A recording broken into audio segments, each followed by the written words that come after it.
Hello, welcome to the Theology Podcast. We're really glad to have you with us, and we've got some exciting news. We've got our new pint glasses with the Theology Podcast logo, and they look great. And we're going to post a photograph of one of the glasses with some stuff in it that looks like beer. And looks great. And what we're hoping to do, we're going to post that on our Facebook page. And what we'd like to see happen is we'd love to see folks share that image of the glass and link or tag the Theology Podcast Facebook page, and then encourage your friends to like the show and give the show a try. And you might even want to mention your favorite episode, your favorite show from the podcast, and encourage folks to listen into it. And if you do that, we're going to be aware, because we'll be tagged, and we will go to our random selector magic machine thingy and select a winner of a Theology Podcast glass. And anyway, hopefully this will work out great. We've got some other ideas to introduce folks to the podcast. But with that advertisement out of the way, I'm C.R. Wiley, and I'm the senior pastor of the Presbyterian Church of Manchester in Manchester, Connecticut. And I'm working on a book on Tom Bombadil. So that's a little bit about me. Now, Glenn, why don't you introduce yourself and tell us a little bit about a conference that's coming up? I'm Glenn Sunshine. I'm a professor of history at Central Connecticut State University, senior fellow at the Colson Center for Christian Worldview, and I run a ministry called Every Square Inch Ministries. One thing I should note about the glass giveaway: we are giving away just the glass, not the content. ATF would have something to say about that. But anyway, there's going to be an FLF conference. It will be in Nashville the first weekend in October. And I will be speaking there. I will be doing something on enchantment, language, the sexual revolution, a couple of other things. And along with that, I should note I'll be on, well, by now it may already be posted, I'll be on Cross Politic, talking about those same things coming up. But the conference in Nashville, it may be the only Christian conference that is actually going to be run this year. So you should definitely look into that. And I think it looks like a great conference. Yeah, I've heard the news. We've got several hundred people signed up for it already. And FLF, in case you don't know, is the Fight, Laugh, Feast Network. And we are a part of that. All right, Tom, it's your day. Why don't you introduce yourself and introduce the theme of the show? Hey, Tom Price, a systematic theologian, Christian ethicist, teaching both at Gordon Conwell Theological Seminary. And theme of the day is actually going to be just springboarding off of some of the content of a book that I read a couple of years ago that was very interesting. It definitely runs in line with a lot of the themes we've developed on the show over time, and it actually put them into application in relationship to film and shows and movies, something that kind of touches all of us.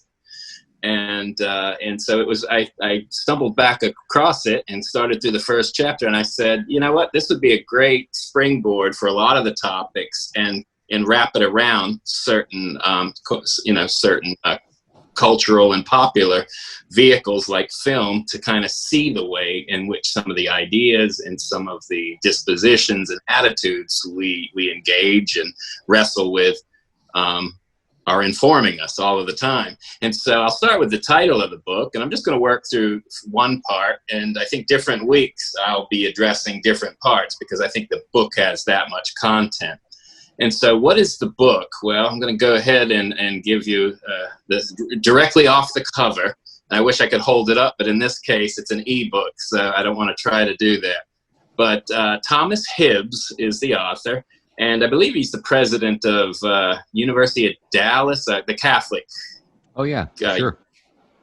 University, president there. I think formerly he taught medieval philosophy at Baylor for many years. He's written for First Things, and you see his name on different things. And he's written a lot of work on Thomas Aquinas, but he's kind of brought that expertise into the arena of evaluating culture, American culture in particular, and film, even more particularly. So the book is called Nihilism, Shows About Nothing, Nihilism in Popular Culture. And so that's kind of the core of it. And it would probably be good just to give a small breakdown of what the chapters look like. That way you kind of have a little bit of a frame of where he goes with it. The first thing is Nihilism American Style. And so that's what we're dealing with today. Then the second chapter, The Quest for Evil, and he's going to engage the way in which film has developed over time, especially in the American context, addressing the issue of evil and defining it, relating to it. He has another chapter, The Negative Zone, normal nihilism. Mm-hmm. He's playing on television shows from the 60s. Yes. 60s and 70s. You see a lot of that come up, and I think that was one of the fun parts of reading this book, is even some of these, even though they even go back, some of the movies from the 40s, there's stuff I remember growing up, and all of a sudden you realize how much you were being shaped by things and how different the shaping was in the different generations with the different philosophical moods. So yeah, he's got normal nihilism as cosmic. And then chapter 5, which I definitely look forward to doing, because I'm doing a lot of work now on the history of Romanticism. So this one is Romanticism and Nihilism. A defense against the dark arts. That's chapter 6. That would probably go with your interests, Chris, and some of the horror writers. God got involved, chapter 7, and then Feels Like the Movies, chapter 8. And I don't want to give away what all of that is about yet. But one of the things he's doing, of course, is he's wanting to look at he's wanting to look at film and shows, especially kind of popular movies and shows that have impacted American culture first and foremost. That's the audience of this book. And since that's a large part of our audience, a lot of this stuff will kind of resonate. But I think, before you go any further, I watch stuff on YouTube, and I see stuff from Korea and Australia, and so it's just amazing how much they are also wrapped up in American pop culture. Yes, and I think film may be one of those vehicles that spread these kind of ideas in ways we can't even imagine. And this is one of those things we could even spend some time talking about it, and we probably should, is the way in which film and shows are such a powerful vehicle. And they take art and spirituality and material mediums and then technology and just almost create this, quasi ubiquitous influence and impact. And I think because it impacts us, film impacts us on levels beyond merely the sensual and the senses, but it does engage us in many ways holistically. Its influence, I think, and in the various forms of it now, social media and the YouTube and what a lot of us are familiar with daily. I think this stuff is bringing into our lives and our dispositions and our attitudes and our thoughts a whole host, if not flood, of different strands and pressures that it's very hard to even make sense of, much less know how much it's impacting us. One of the things that I'm really pleased with our church youth group, PCM, we've had a very I think serious and well-led youth program over the years that has attracted families from all over the place. In fact, one of the graduates of our youth group is working on her PhD right now at the University of Dallas. But worldview sort of training and thinking has been very integral, and our young people are regularly encouraged to watch a film, secular film, and then break it down. Good, yeah. By our youth leaders. There's a lot of worldview sort of decoding that goes on in our youth group, and it's been a tremendous help to our young people. It really disarms a lot of these things, particularly the negative stuff. Yeah, I think exactly. I know a lot of people, kind of evangelicals that want to kind of use the historicist notion of impact, that ideas don't really impact us, it's really forces. There's some truth in that, but it's not the full truth. I think what we see is these ideas are both embodying certain forces, but they're also promoting and guiding and governing.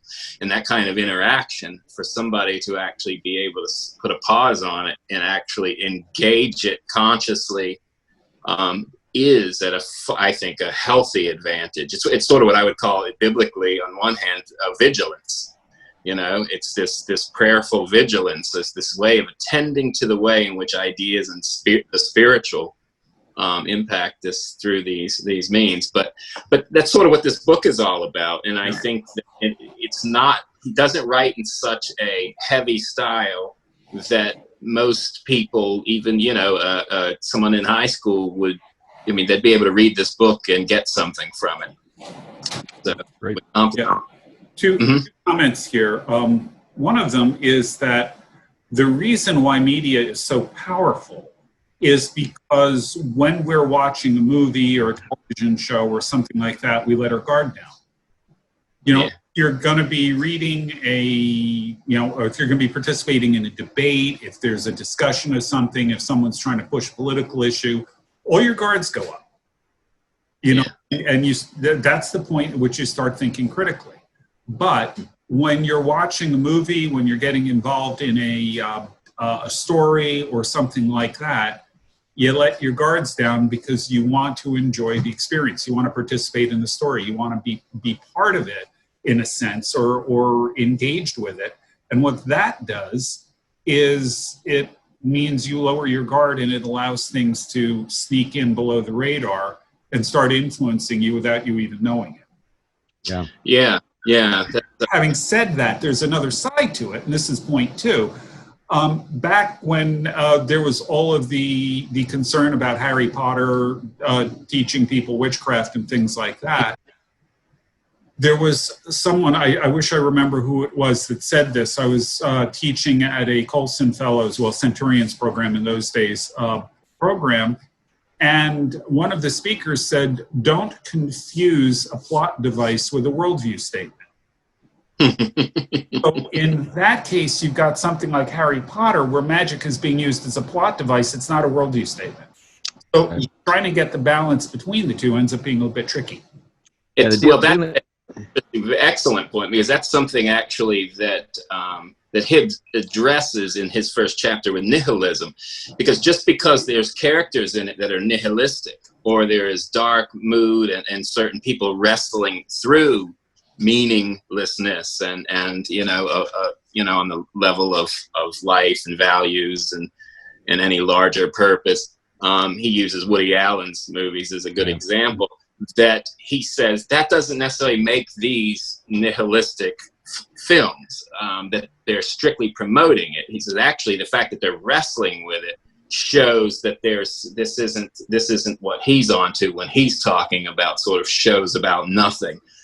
So he'll give examples of shows about nothing, but he will talk about the way in which, whether it's a part of a plot or a character, the issue, nihilistic issues come up. And so his working definition at the beginning of nihilism is just... Tom, just before you jump into that, I just want to make a quick comment, because I think there's really something valuable here, particularly for parents. What Glenn just brought up about the Harry Potter books. A little anecdote quick. I remember I was pretty incredulous when it came to all of the scare tactics that certain well-intentioned but uninformed and actually uneducated Christian parents were promoting. So I read the series, and I remember my daughter was maybe 5. My second oldest was like maybe 7. And I was out on the hammock reading the first book, and they came out to me with these looks of concern and horror that their father, his soul was at risk. they had heard all this stuff, but today my children are adults, and they're believers, and they're very sophisticated culturally, and have the one of the reasons why I think that they have successfully moved into adulthood as Christians is because all the way along they were taught how to evaluate art.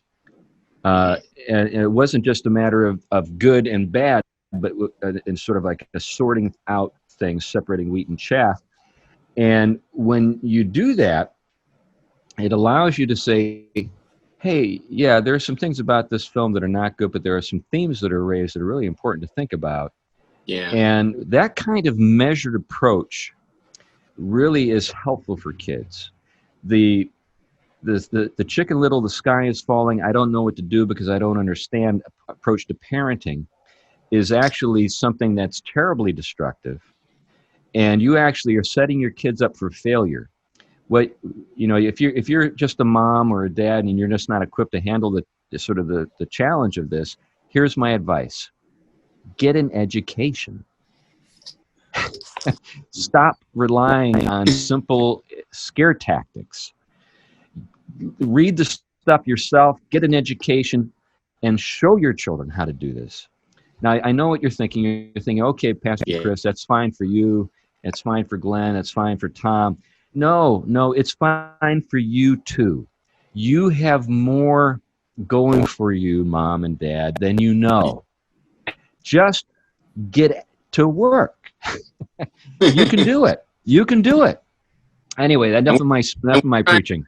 Apply a lot of resources for that, one way or the other. And listen to the theology podcast. It'll help. Sort of what. Anyway, sorry to cut you off like that, Tom. Go for it. You're kind of fading out on us here, Tom. So we'll do a little filler until you're back with us. Are you there, Tom? Great point in that. I think I'm breaking up though. You're coming back. I'm there, but okay. There you go. Am I okay now? Yep, you're looking. We can see you and even hear you. Now we can't. So Glenn, what have you got any thoughts for Mom and Dad and how to handle this kind of stuff? Quick side story. When this whole Harry Potter thing came up, and I mentioned it to my daughter because we were reading the books to the kids. I mentioned it to my daughter who was 10 years old or something, 11. She was really angry. And what she said was, what do they think we are, stupid? We know the difference between a story and reality. Right. I mean, and that's it. You got to give your kids a certain amount of credit too. Well, and now your daughter's working on her PhD, right? I mean, in theology. Right. There you go. I mean, she's come through. She made it. She survived. And I hope I've come back through it. You're back, Tom. You're back. You're better than ever. Good. Well, if I go out, I'm confident you both can carry on, and we'll be okay. So, well, we'll shut up for a while and let you talk. Well, but honestly, I wanted this to be a springboard because I think I can get a lot of mileage out of this book over a while. So and I think this is an important topic because this actually springs into something we've been discussing as well. We're talking about that sort of with film. It's the same way as you mentioned with stories, literature, and then, but also I think with the whole world of ideas and in every field of knowledge, a lot of times we don't want to listen to an argument. We don't want to be influenced by a set of ideas. And there's a place for that cautiousness.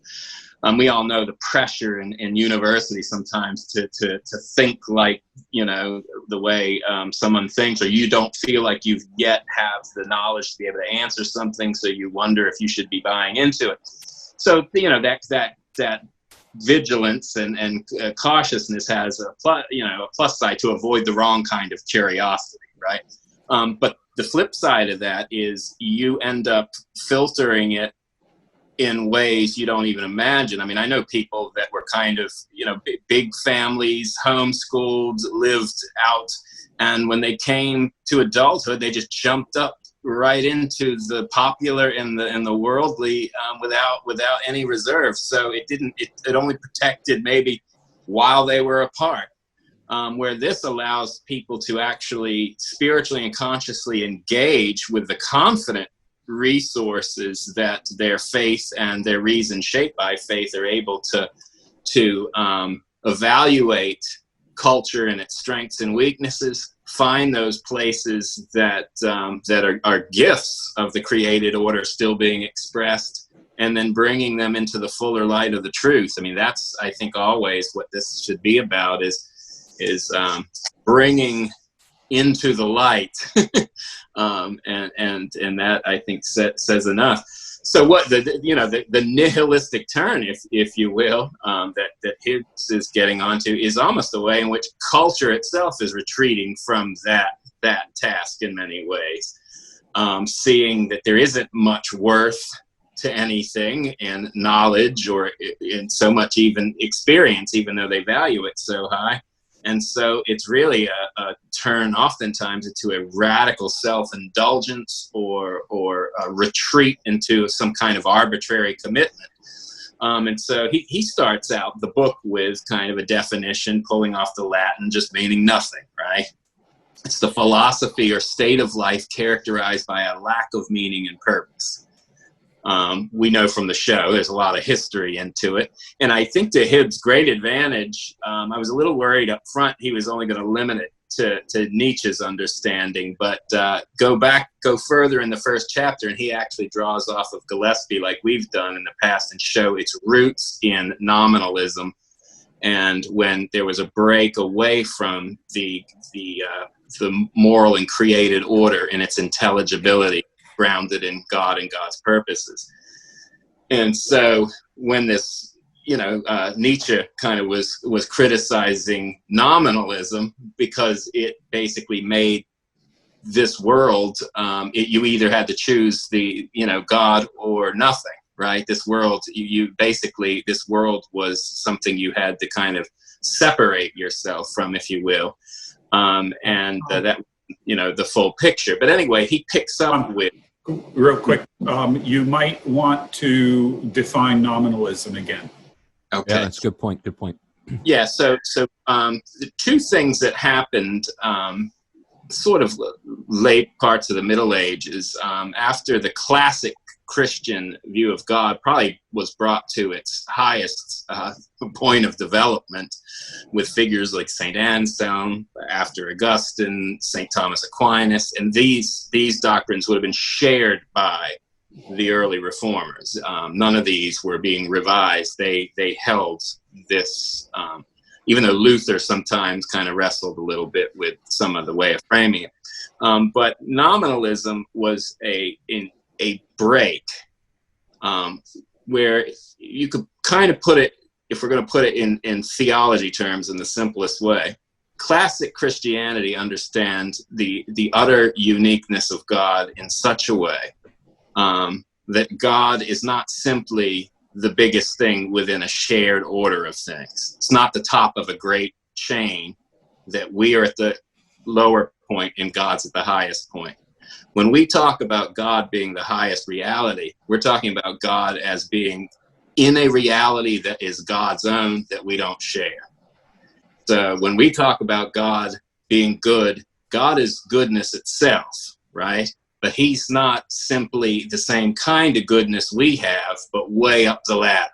God is goodness itself. If we have any, it's because God has shared it with us. We don't share the same thing. Well, what happens in nominalism is God no longer is the infinite source of all things, but God becomes the highest within a shared chain of everything. And God becomes one big power in relationship to a bunch of smaller powers. History will be a power. Nature will be a power. The human will be a power.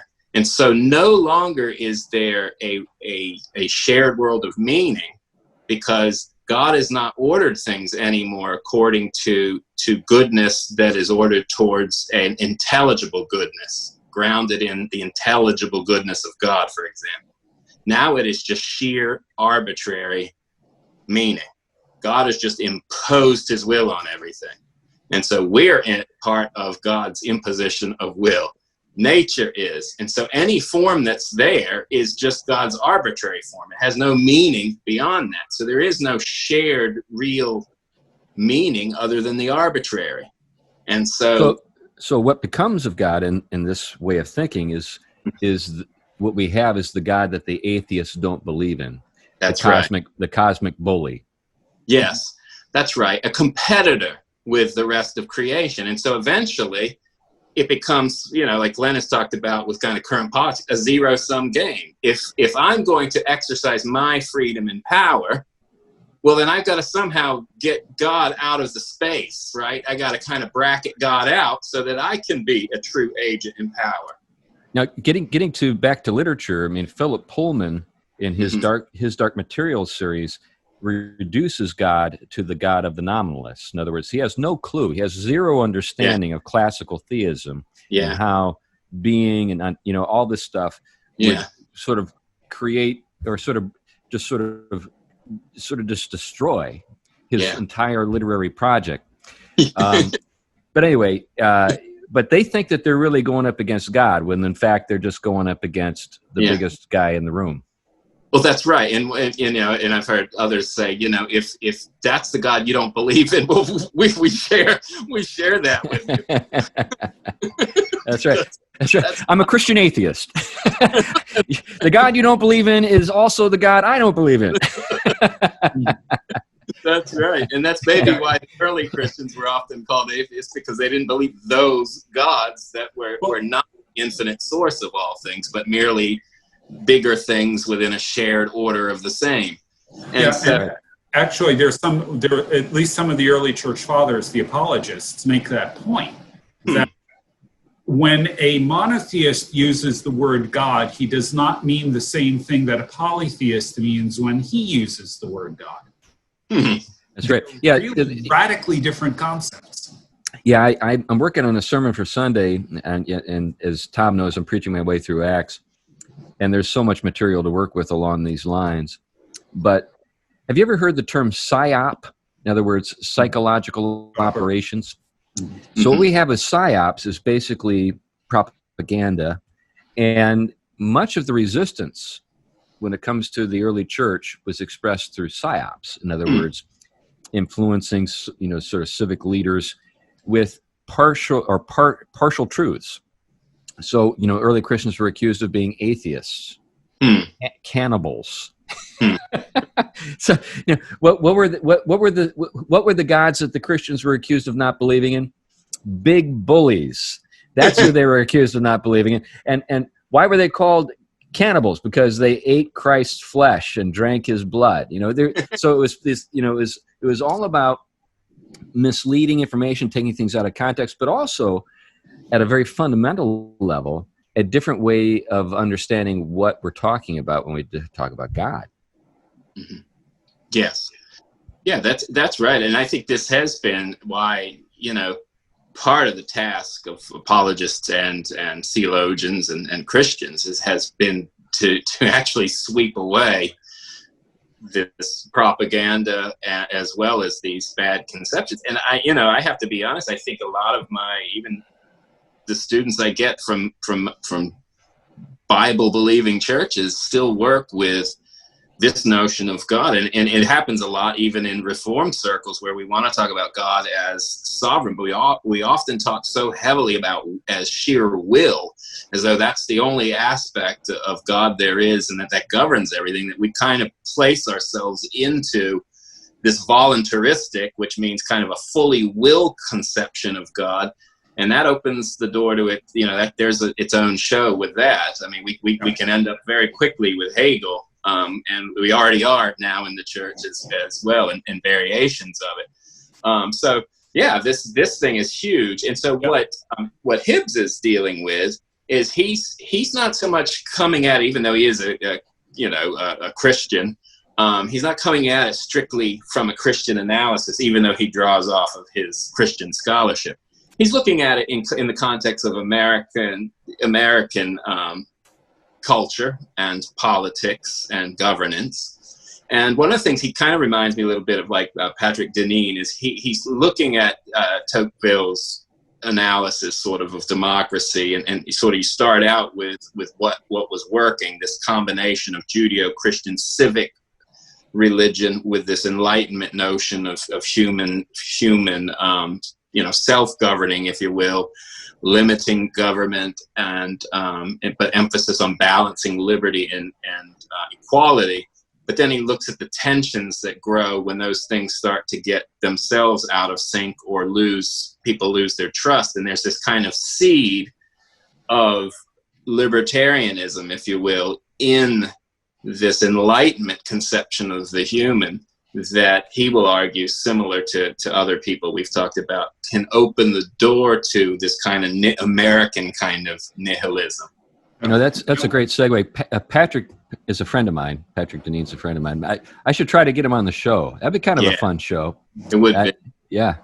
But anyway, Glenn, you were going to say something.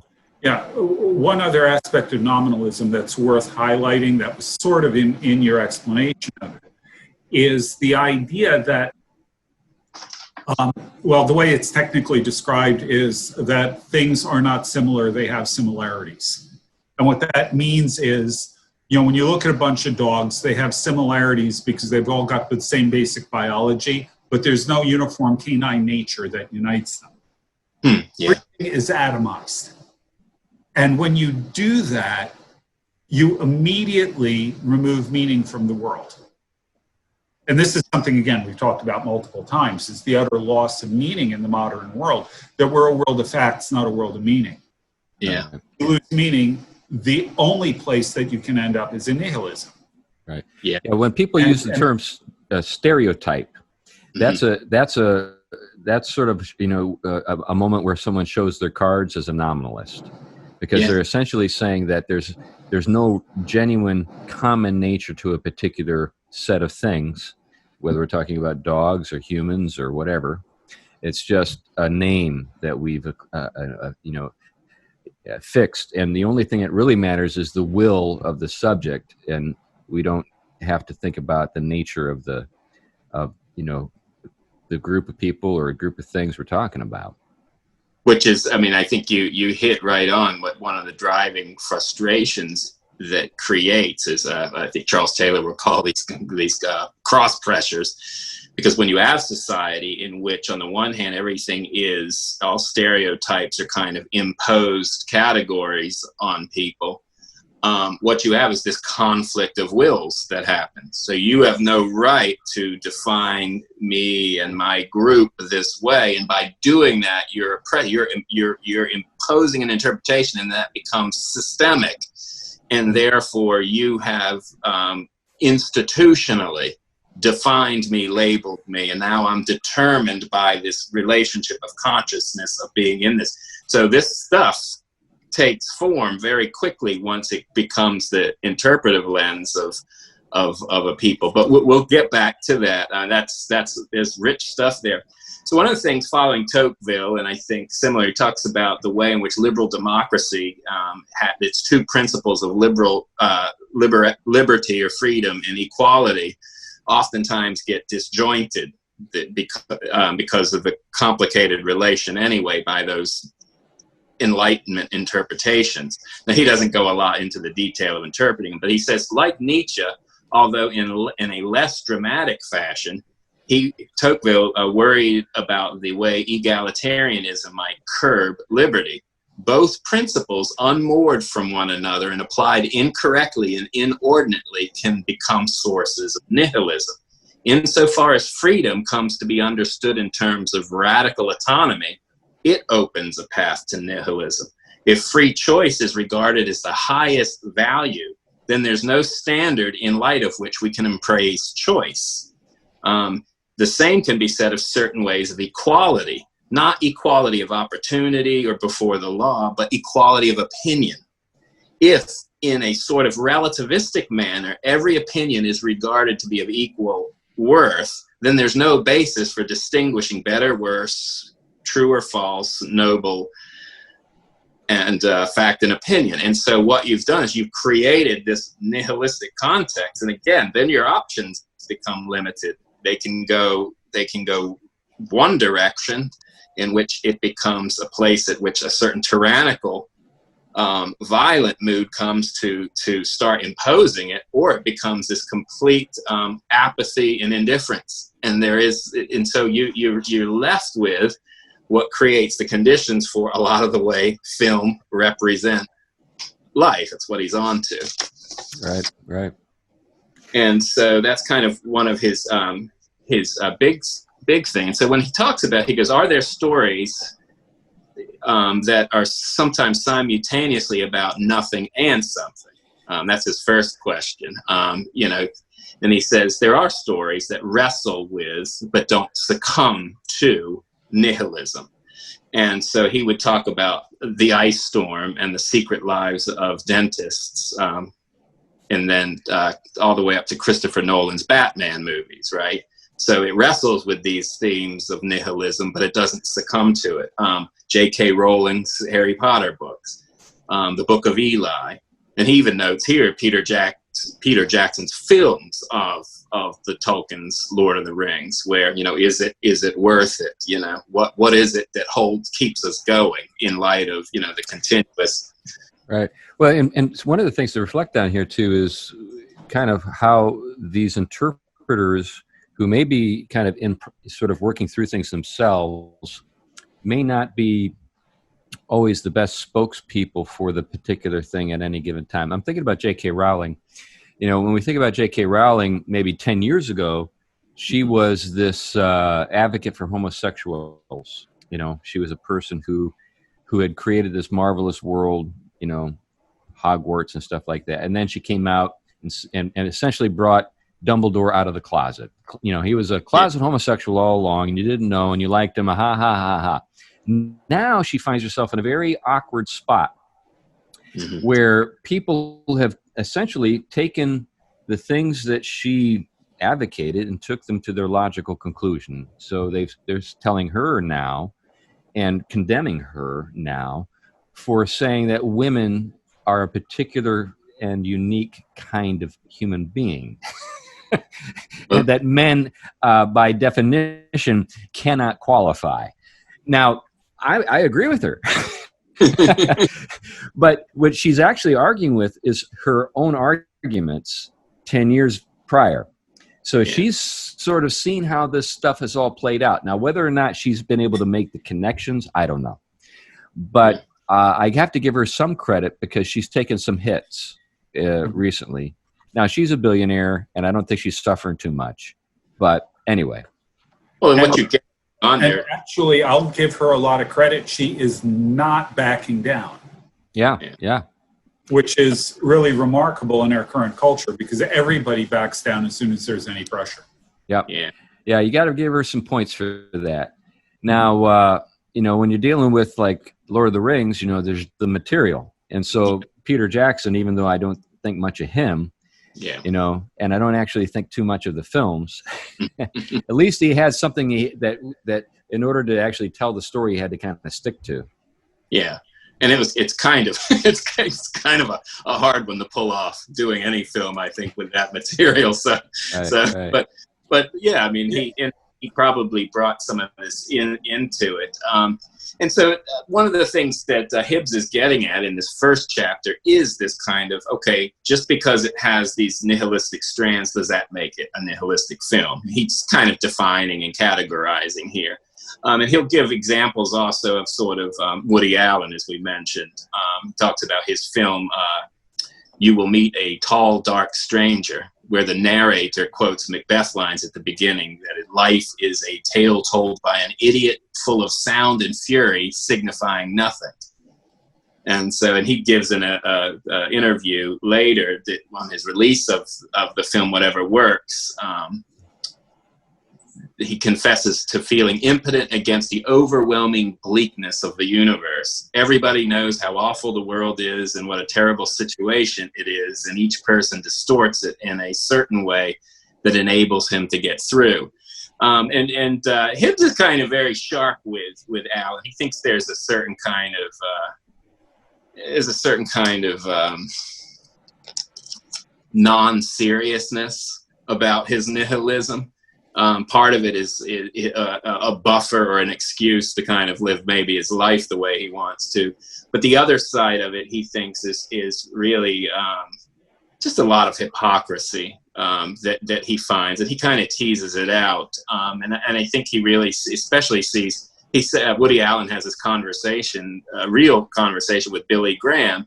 But Billy Graham kind of turned his argument at the end to a very pragmatic, well, look, if I'm wrong at the end of the day, I haven't lost anything, where if you are, you lose everything kind of thing.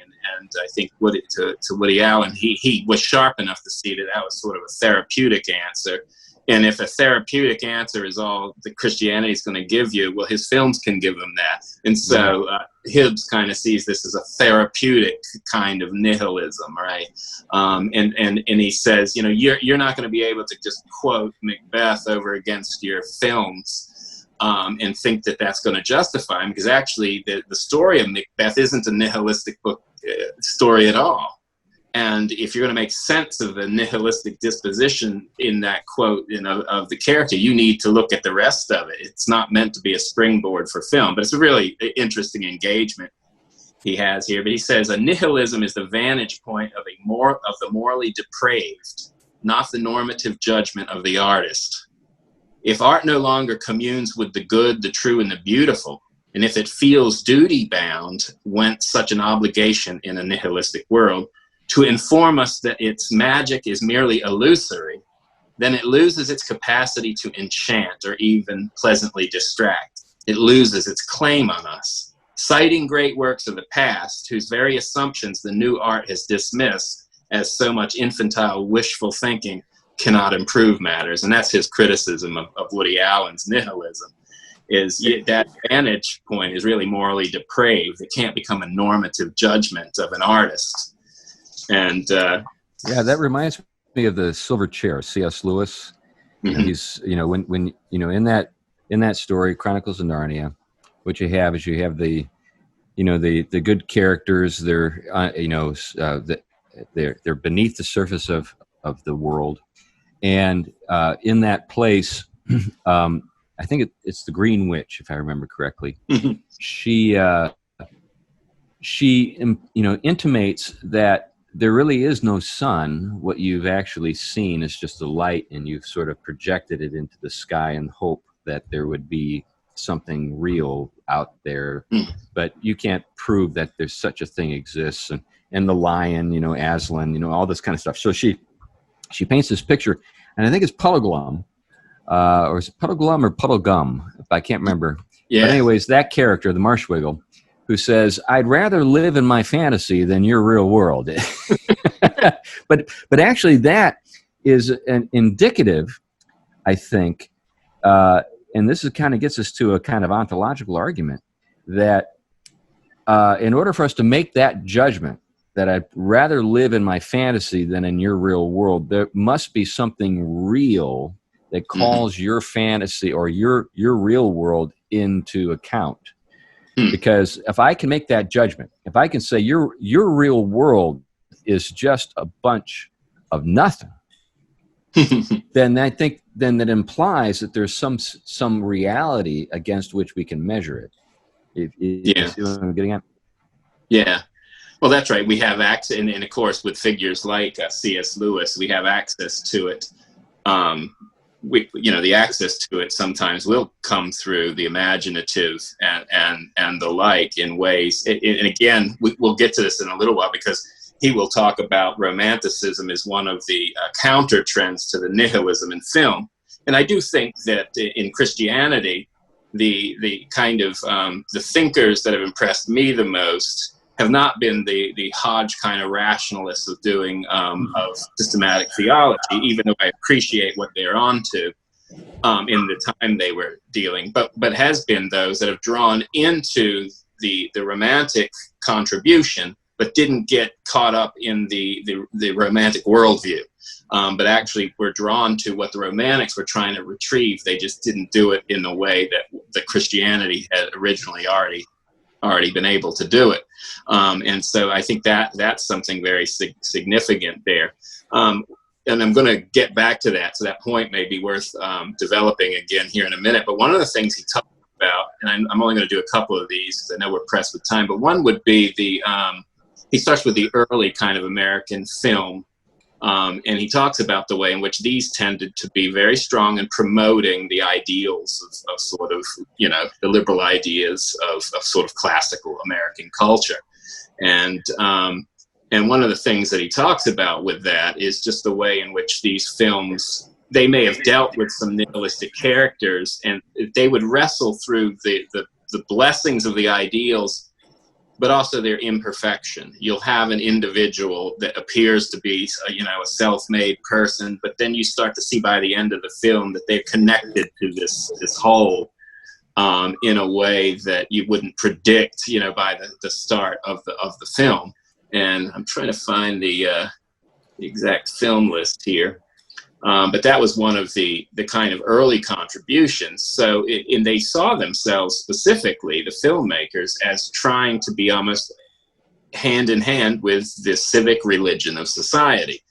So it wasn't about putting a question mark over everything. It was trying to cultivate the goods, but in a very realist sense. That came with kind of the general American experience. I'm trying to find the name of one of the key figures here. Let me see. But one of the examples he gives is It's a Wonderful Life, Right. Where you have somebody who gets into their own despair, their individuality, their needing to be affirmed, them being pushed to the end, and then realizing something was significant there all along. Right.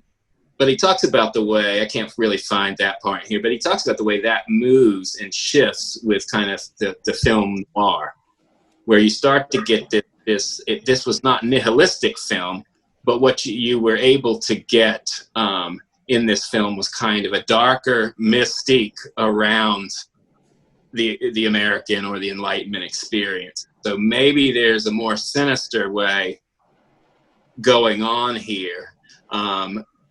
Rather than the classic kind of everything's good, something went bad, everything comes back to you seeing how good things are.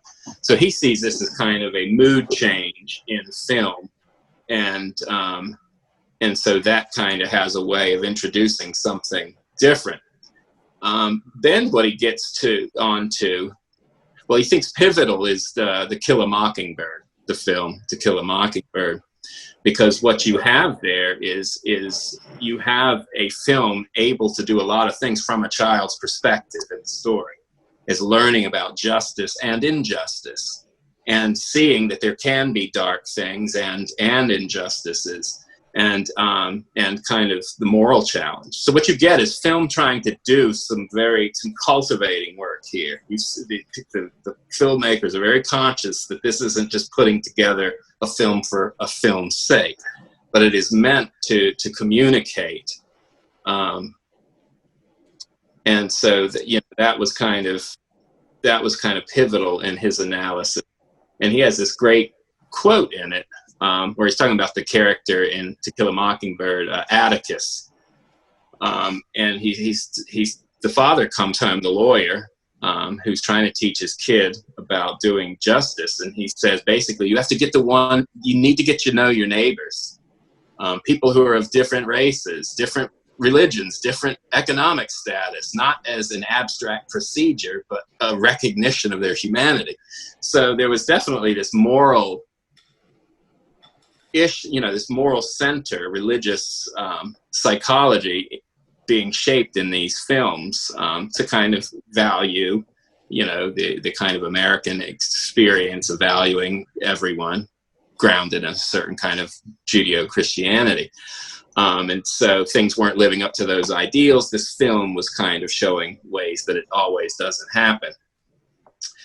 But what you really start to get with like film noir with The Killers, I don't know if you remember that film, or DOA, Dead on Arrival, was another one. Some of these I need to go back and see or look up because but these things kind of put conventions into question. So film kind of opens up the possibility of a more comprehensive look at things. And so it would kind of find little points in the Enlightenment vision that were weak. But it wouldn't be nihilistic in the sense that it had no hope, but they did tend to be pessimistic. But the thing that's consistent in all of these is there is a moral vision. Yes. Yeah. And the thing that really sets a truly nihilistic view is the lack of a moral vision or the perversion of a moral vision. Yeah. Where you get the Ubermensch or something like that, it creates a moral vision out of nothing, but it has no reality to it. It's just what this person has decided that they're going to pursue.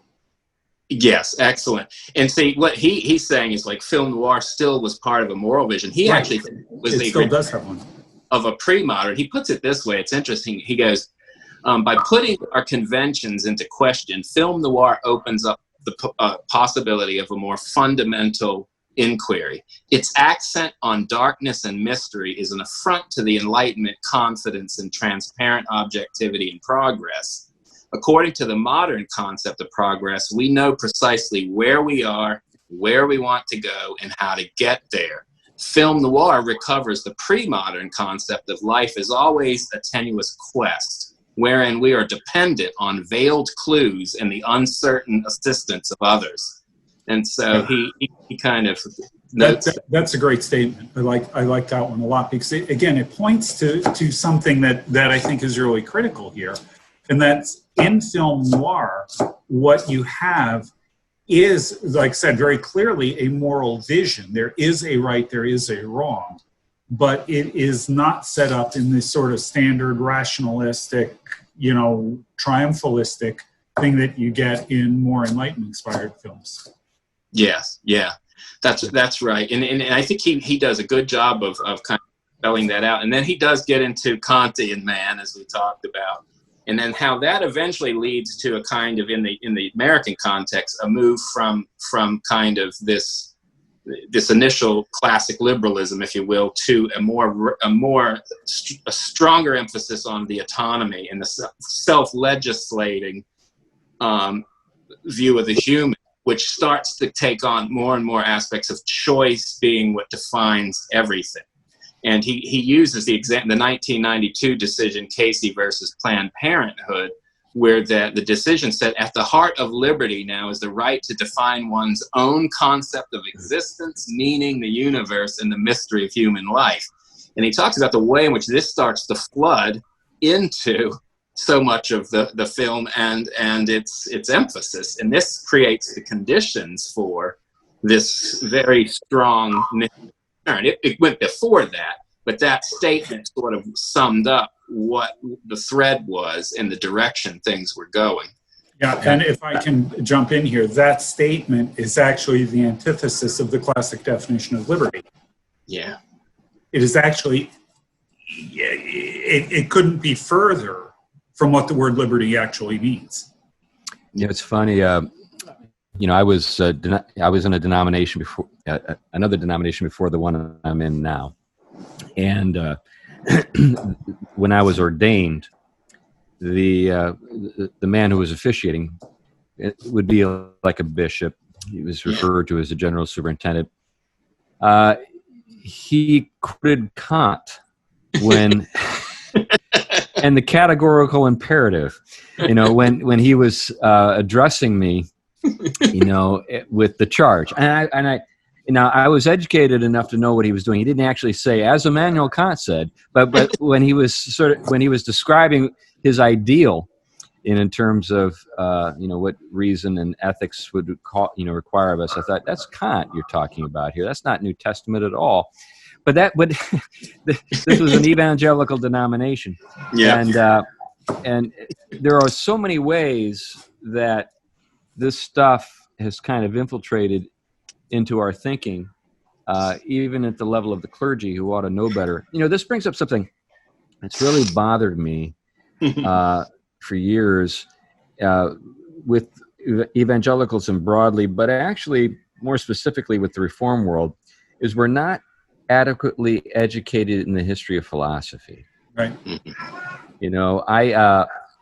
I think that there are a lot of people out there who think that an introduction to apologetics and reading a little Van Til will do it for you. No, you need to actually get into the philosophers yourself. That has to be fundamental to our education. We talked about nominalism a little while ago. In my junior year of college, we had 3 introductory courses to philosophy: ancient, medieval, and modern. Think about that. I had 3 full courses just in a particular area of philosophy. And I can remember when nominalism was addressed, I just felt when the subject was raised and it was introduced to me, there was just something that I just felt kind of sick, if you know what I mean. That this can't be right. This is just so obviously wrong. And most people today don't even know what the word nominalism is referring to when it's when we're addressing philosophy. They think that we're talking about something like being a Christian in name only, and we're not talking about something that's shaped the entire modern outlook, including 95% of the evangelical world. Yeah, it's interesting. I'm teaching currently a class I teach regularly, contemporary theologians, and that's exactly what happens. You read the book, and the book's huge, and I really would choose about 5 or 6 books for the class, but it's a summer class, so they're all they're not going to be read. But one of the things they keep asking is, okay, we're seeing how the philosophers impacted all this. How did the theologians impact the philosophers? I said, they didn't really.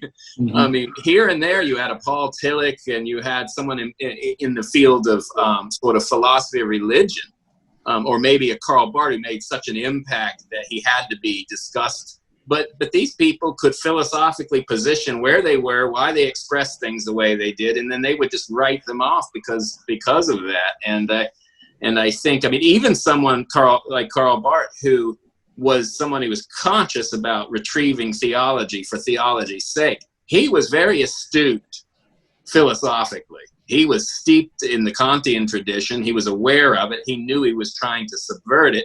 I think he didn't understand medieval theology well, but these theologians had to deal with it because these ideas were challenging them in the church from every direction. And so, yeah, we kind of we run with the philosophical trend many generations down the road, and we're not even aware of it. Yeah. One of the arguments I've made for a long time is that the best way to be a thought leader is to find out where people are going and then get in front. And, Plato, for example, the reason why Plato was the dominant philosopher in the ancient world is he came up with the best explanation for the worldview that they already had. And I think that's what you see in modern philosophers as well. The ones that end up being the most influential are not actually influential, they're reflective. Yeah, I think the same thing goes with theologians. Yeah, I think that there's a lot to that. Well, and interestingly, this is the thing I'm seeing. This book, I think, brings out very well is the way in which even these filmmakers and the people who write the scripts, of course, they're reading literature. They're picking this up not usually by reading, say, Heidegger, for example, but through the chain of literature and arts and different cultural forms. But they put it in ways, sometimes even in their satire or their kind of humorous, dark ways of putting it, they say it better than we ever could, and they show a lot of the kind of the absurdity I'll give you a great quote. This is kind of a disturbing film you don't want your children to watch. That is called Train Spotting. I don't know if you guys remember that one. I've heard of it, but not watched it. Yeah, it's disturbing. Let's put it that way. But he says one of the funniest and compelling illustrations of sort of what happens when this autonomous self becomes dominant. This is bear with me. It's a quote from one of the characters in the movie. Now he had quit taking heroin. So this movie is all about. It's sort of like Fear and Loathing in Las Vegas. It's all about the kind of Scottish lowbrow guys living in a very rogue place. And there's one of the good quotes in the film. I recall this is when the main character said, "We're Scottish." They said, "We couldn't even be colonized by a good country." He was talking about Britain. No offense, no offense to my English folks, but that was one of the lines of it. But anyway, he wants to decide. He decides to get back on heroin through a democratic process. The people around him vote on it. This is where he goes. But he's talking about the absurdity of modern, forms of Enlightenment democracy when they become radicalized. And so this is his main quote. He goes, "Choose life, choose a job, choose a career, choose a family. Choose a blank big television. Choose a washing machine." He goes down this whole list. Choose fixed interest rate mortgage payments. Choose a starter home. Choose friends. Choose leisure wear. Matching luggage. Choose a 3-piece suit. He goes on and on. Choose rotting away at the end of it all. Throwing up your last in a miserable home, nothing more than an embarrassment to the selfish brats you spawned to replace yourselves with. Choose your future. Choose life. But why would I want to do a thing like that? I choose not to choose life. I choose something else. I choose heroin. But this is that.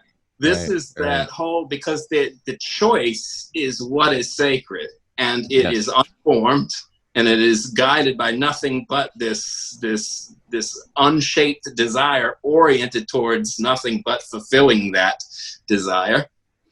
Why would he want to choose all those other things when this is the desire that's going to give him what he thinks he needs at that moment or wants at that moment?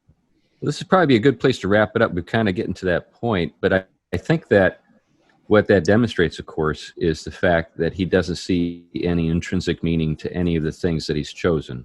Now, he's mixed it up, 3-piece suits and washing machines with children and, stuff like that. Yeah. But that demonstrates that he has no scale of value. He's got no ability to evaluate the intrinsic worth of things. It's all about the choosing. Yes. And I think he's trying to show, in a way, he's not sitting here saying this is a good thing. I think he's really saying this is what we're left with.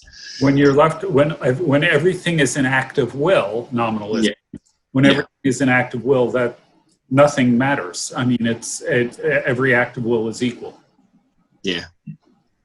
Yeah, which is why, it's impossible in public anymore to evaluate, in other words, to sort of distinguish choices and say that some are better than others. The only way you can do that is say that, maybe this particular set of choices will redound to the public good. But even if you use that phrase, public good, people are going to, the hackles on their neck will rise, and they'll accuse you of things. Anyway, it's been a great conversation, Tom. Is there anything you want to say as you wrap up? No, I think that was kind of introducing one side of it. The next day I have that I'll do it. I'm going to prep in advance, but I want to address, because he brings romanticism as kind of the alternative that the American culture runs to in film to kind of avoid this end. But it can also likewise create a nihilistic result, and we see that.